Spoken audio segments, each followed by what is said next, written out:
हरिओम।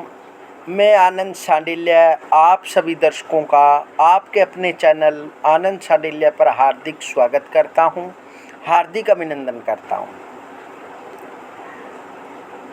आज दर्शकों जानेंगे कि पितृदोष के लक्षण व प्रभाव, कि जब घर में पितृदोष हो जाता है तो उसके क्या लक्षण होते हैं और उसको किस प्रकार दोष को दूर किया जाए। क्योंकि ज़्यादातर देखा जाए कि कुंडली के अंदर पितृदोष ज़्यादा बनता है, क्योंकि पितृदोष का कारण वैसे तो व्यक्ति की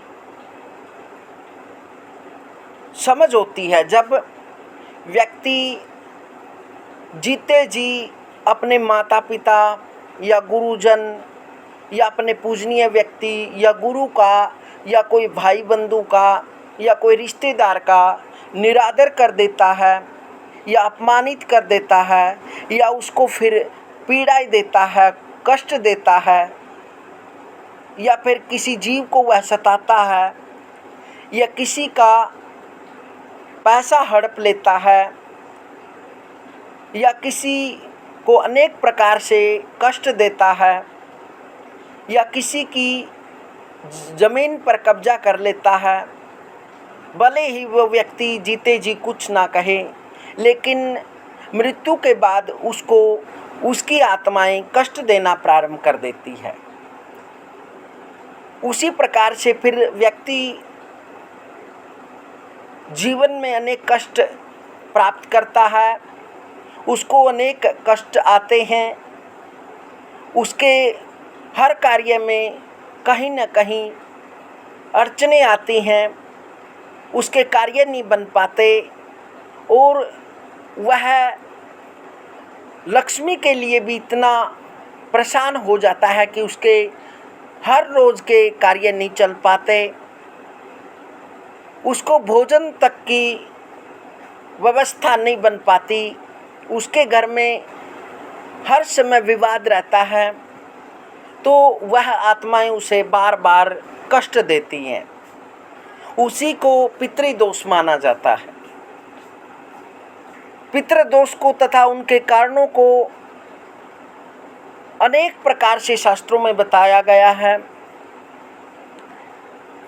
घर के अधिकांश सदस्यों की शिक्षा, जीविका, विवाह, संतान में बाधाएं या समस्याएं होना अथवा विद्या और दाम्पत्य का सफल न होना, संतान उत्पन्न ही न होना, होकर मर जाना, असाध्य, जटिल या रहस्यमयी रोग से ग्रस्त रहना या निकम्मी होना, यह भी एक पितृ रुष्ट होने के लक्षण हैं।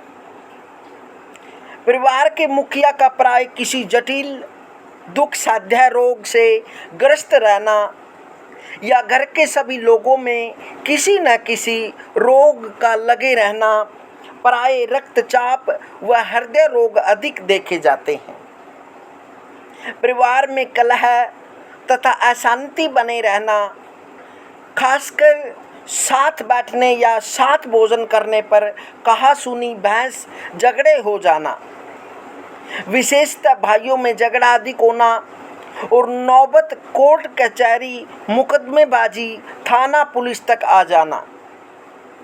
किंतु घर के सदस्य एक दूसरे से दूर रहें तो प्राय एक दूसरे की चिंता करते हैं, लेकिन मिलकर बैठे रहें तो झगड़े हो जाते हैं, झगड़े रहते हैं।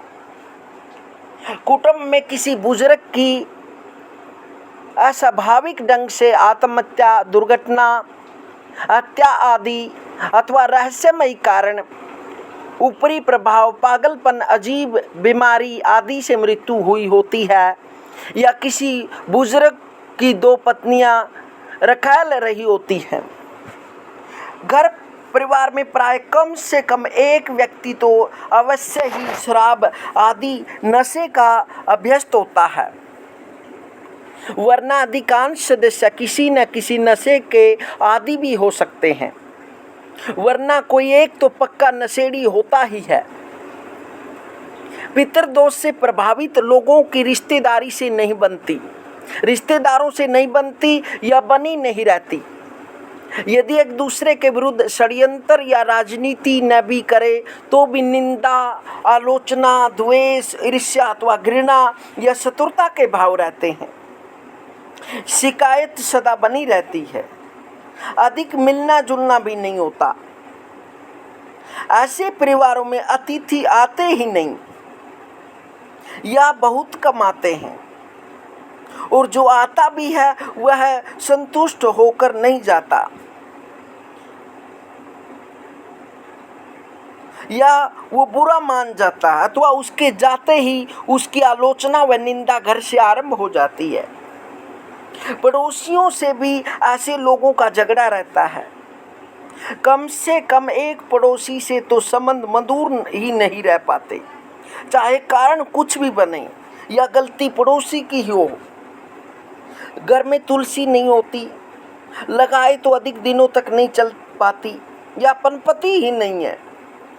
कुछ दिनों को यदि पनप भी जाए तो किसी न किसी कारण कुछ सप्ताहों में ही मुरझा जाती है, चाहे अनेक बार क्यों न लगाई जाए।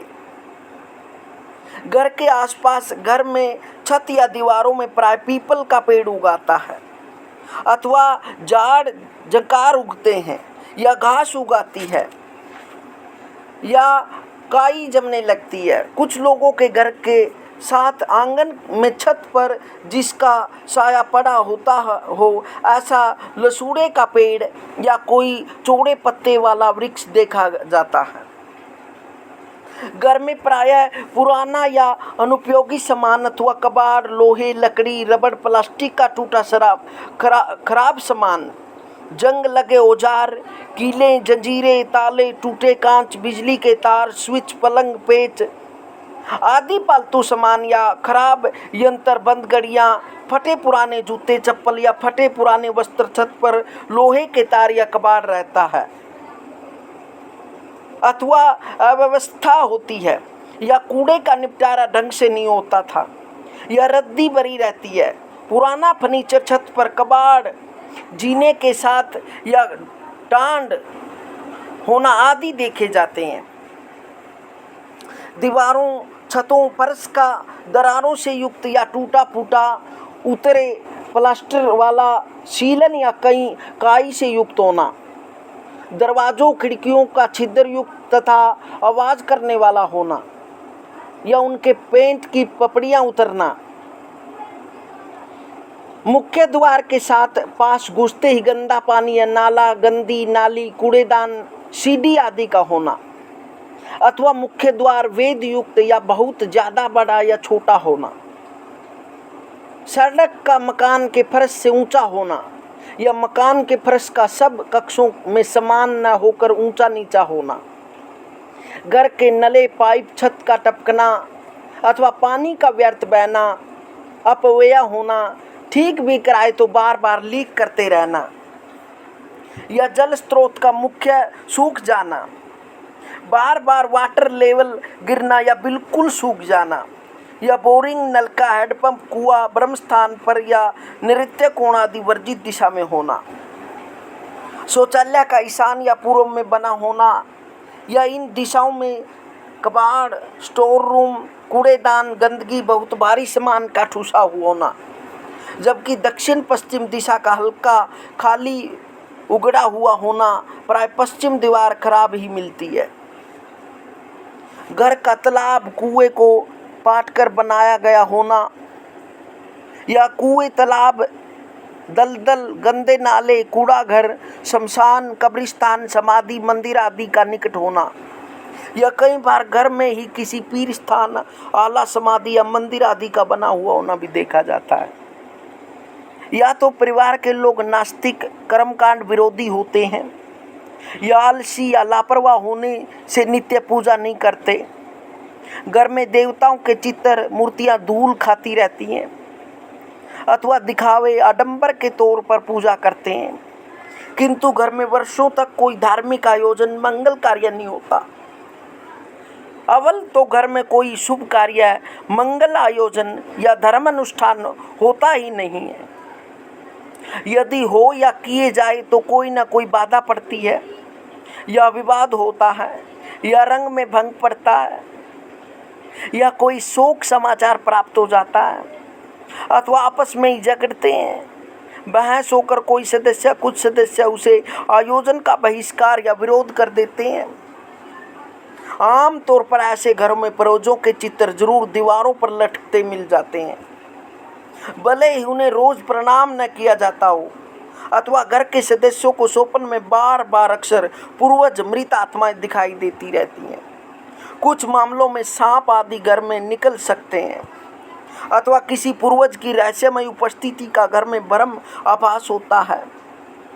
मकान, भूमि, दुकान से संबंधित मुकदमे में फंसना, घर का पैसा दवाओं, मुकदमों, अयाशियों में जाना, अथवा खर्चे का पता ही न लगना, घर में धन बहुत कठिनाई से आता है, या घर में धन टिकता ही नहीं है, बरकत नहीं होती, अथवा प्राप्त धन के होते हुए भी सुख शांति नहीं रहती, संतानें धन को ठिकाने लगा देती हैं, कुटुंब के किसी पूर्वज का श्राद्ध कर्म या क्रियाक्रम भी न हो पाया हो, या ढंग से नहीं हो पाया हो, या श्राद्ध आदि घर में किया ही न हो जाता हो, या घर के बुजुर्गों की बेकदरी होती हो, ऐसी संभावना भी होती है। घर में नकारात्मक मिल सकती है, घर में नकारात्मक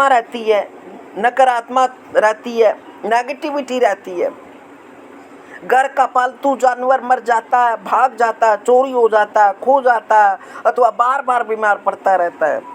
घर से बाहर जाने के लिए बेचैन व्याकुल रहता है।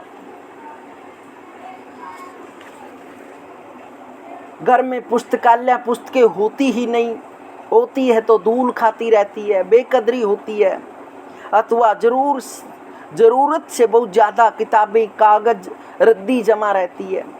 पुरानी किताबें भी जमा रहती है, परंतु पढ़ने में शायद ही कभी आती हैं। घर के पुरुषों के सिर के बाल प्राय उखड़े हुए होते हैं, या शीघ्र उठ जाते हैं। दंभ प्राय सभी लोगों में बढ़ा हुआ मिलता है। श्रेष्ठता बोध में ग्रस्त होते हैं, परंपराओं का पालन नहीं कर पाते, अक्सर धर्म की निंदा करते हैं, भले ही अपने धर्म की करे या दूसरे की। वर्तमान में या पहले घर में कोई पक्षी, तोता, मैना, कबूतर पाला गया हो सकता है, या घर में किसी सदस्य बुजुर्ग को सांस की बीमारी मिल सकती है। प्राय सभी सदस्य असंतुष्ट, महत्वाकांक्षी, अभिमानी, अहंकारी तथा धन को महत्ता देने वाले होते हैं, किंतु उनकी पूर्ति न हो पाने के कारण फ्रस्ट्रेटेड हो जाते हैं। प्राय सभी से शिकायत रखते हैं, आम तौर पर हठी होते हैं और इसका कारण नुकसान भी उठाते हैं। लक्षणों में से कुछ अन्य ऋण दोष सांप में भी मिलते हैं। इस प्रकार से आप इन लक्षणों से जान सकते हैं कि आपके घर में पितृदोष है। तो पितृदोष को किस प्रकार से शांत करें, इसकी अलग से वीडियो डाल दी गई है। आप उनको देखकर उपाय करके जो पितरों का आपको आशीर्वाद नहीं प्राप्त हो रहा, या लगता है कि लक्षणों से कि आपके घर में पितृदोष है, तो आप उन उपायों को करें, अवश्य ही आपको राहत मिलेगी। और कमेंट जरूर करें दर्शकों, क्योंकि आप सभी का प्यार प्रेम इस चैनल को बहुत मिला है, और यह आपका ही चैनल है। जो हम यहाँ से इस चैनल पे बोलते हैं, यह केवल आपकी ही कृपा है और आपका ही आशीर्वाद है। इसी प्रकार इस चैनल को आपका प्रेम प्यार आशीर्वाद मिलता रहे। मिलते हैं दर्शकों अगले वीडियो में, तब तक हरिओम।